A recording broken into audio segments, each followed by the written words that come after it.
Ya, hari ini kita bersama-sama di pusat persemian di Rumpin yang nantinya ini akan kita kembangkan, juga akan kita bangun di provinsi-provinsi yang lain.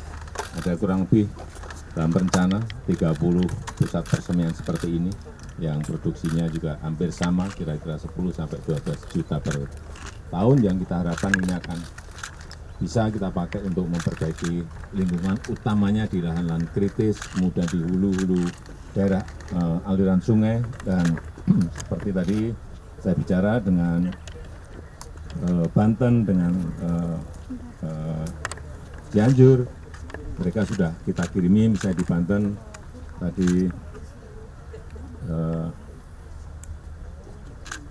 600.000 bibit, tetapi masih menyampaikan masih kurang.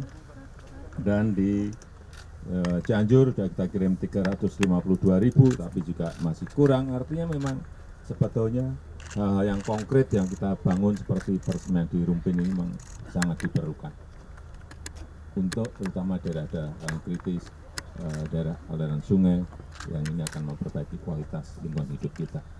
Kemudian yang kedua mengenai mangrove, juga kita akan bangun pusat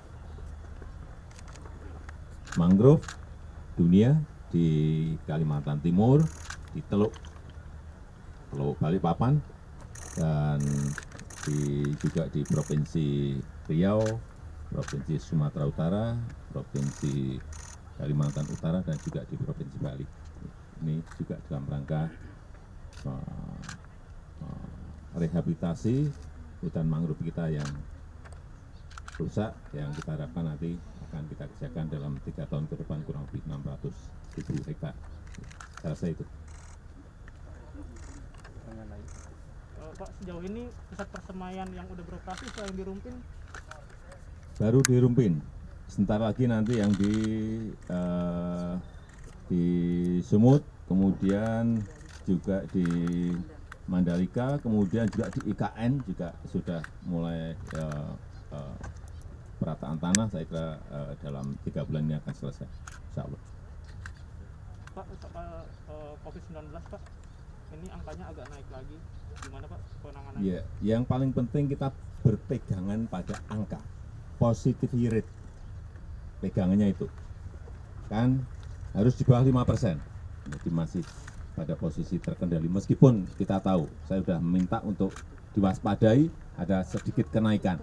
Ini karena kemarin masalah 3 minggu atau sebulan yang lalu karena kita lebaran.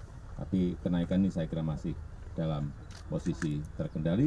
Kemudian juga laju transmisi ini juga masih di angka yang terkendali. Itu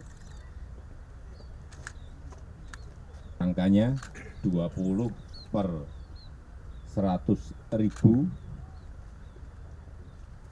per minggu kasus, dan kita masih berada di angka 1. Jadi masih ada masih terkendali. Tapi tetap kewaspadaan itu penting. Oleh sebab itu saya akan tekankan lagi pentingnya booster, suntikan ketiga ini akan terus kita lakukan. Ya, udah. Mohon izin Pak Presiden terkait penemuan jenazah putra Pak Ridwan Kamil, kemarin ada informasi terbaru, barangkali ada pernyataan dari Bapak mungkin sebagai Presiden. Ya, saya sudah 2 hari yang lalu saya sudah berkomunikasi dengan Pak Ridwan Kamil untuk menyampaikan duka cita yang mendalam, tapi juga alhamdulillah sudah ditemukan. Saya sudah perintahkan kepada Kementerian Luar Negeri, pada Dubes, untuk secara maksimal membantu kepulangan jenazah dari Swiss ke Indonesia, dan kita harapkan insya Allah segera bisa terlaksana pemulangan jenazahnya. Terima kasih Pak. Terima kasih.